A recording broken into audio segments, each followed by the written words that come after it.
आज महत्त्वाच्या बातम्यांचा आपण वेगवान आढावा घेणार आहोत।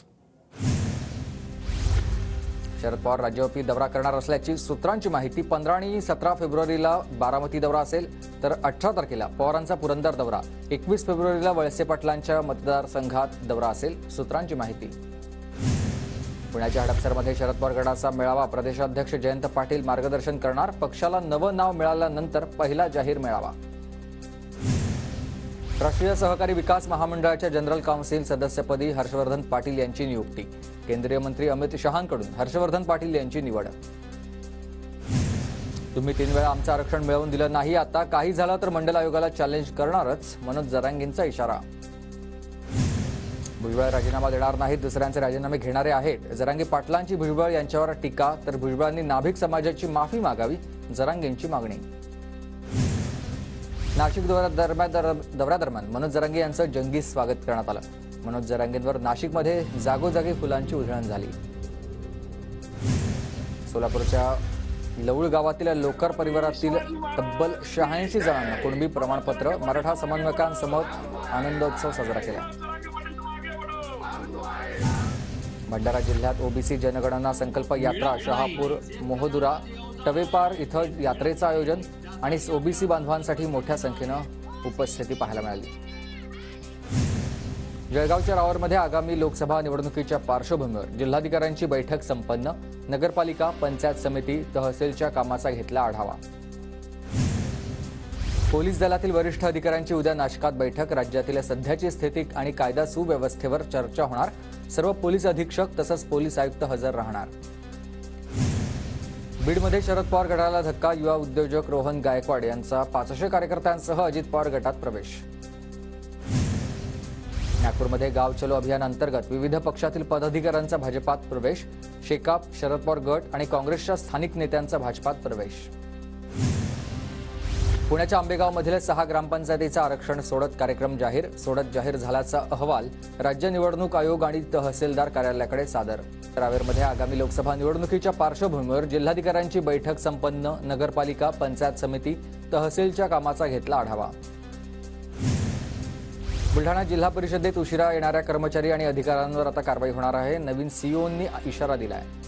चिरोलीत नक्षलवाद्यांच्या हल्ल्याचा कट, C-16 जवानांनी उधळला। नक्षलवाद्यांसोबत C-16 जवानांची 1.5 तास चकमक।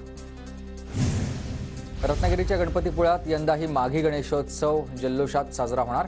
शनिवारपासून 16 फेब्रुवारीपर्यंत उत्सव साजरा होणार। जळगावात आदिवासी तसंच शेतकऱ्यांच्या मागण्यांसाठी लोकसंघर्ष मोर्चाचा भव्य बिराड मोर्चा। काँग्रेस आमदार रवींद्र धंगेकरांना अटकपूर्व जामीन मंजूर, जिल्हा सत्र न्यायालयाकडून दिलासा। अहमदनगरच्या चौकाचौकात कर बुडव्यांच्या नावाचे फ्लेक्स लावण्यात आलेत। जास्तीत जास्त कर वसुलीसाठी पालिकेची अनोखी शक्कल। आरोग्य विभाग 352 शववाहिनी खरेदी करणार। राज्यातील प्रत्येक तालुक्याला 1 शववाहिनी मिळणार आहे। बुलढाण्यात विविध मागण्यांसाठी ग्रामस्थ आक्रमक। मुंबई पुणे महामार्गावर ग्रामस्थांचा रास्ता रोको, दोन्ही बाजूंनी वाहतूक ठप्प। साताऱ्याच्या म्हसवडमध्ये धनगर आरक्षणासाठी सुरू असलेल्या आंदोलकांसोबत मुख्यमंत्र्यांचा संवाद।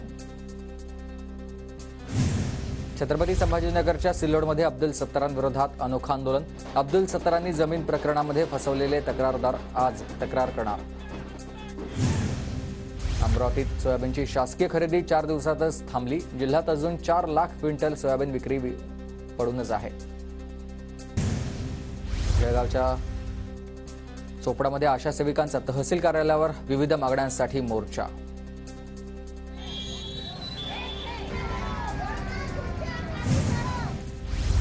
नाशिकमध्ये एकाच दिवशी सकल हिंदू समाज आणि मुस्लिमांचा मोर्चा। दोन्ही मोर्चांसाठी एकाच दिवशी परवानगी मागितल्यानं पोलिसांची पंचायत। जळगावच्या चोपड्यात आशा सेविकांचा तहसील कार्यालयावर भव्य मोर्चा। मानधन वाढीसह विविध प्रलंबित मागण्यांसाठी सेविका आक्रमक। धनगर आरक्षणाची अंमलबजावणी करण्यासाठी बीडमध्ये धनगर समाज आक्रमक। जिल्हाधिकारी कचेरीवर धडकणार मोर्चा।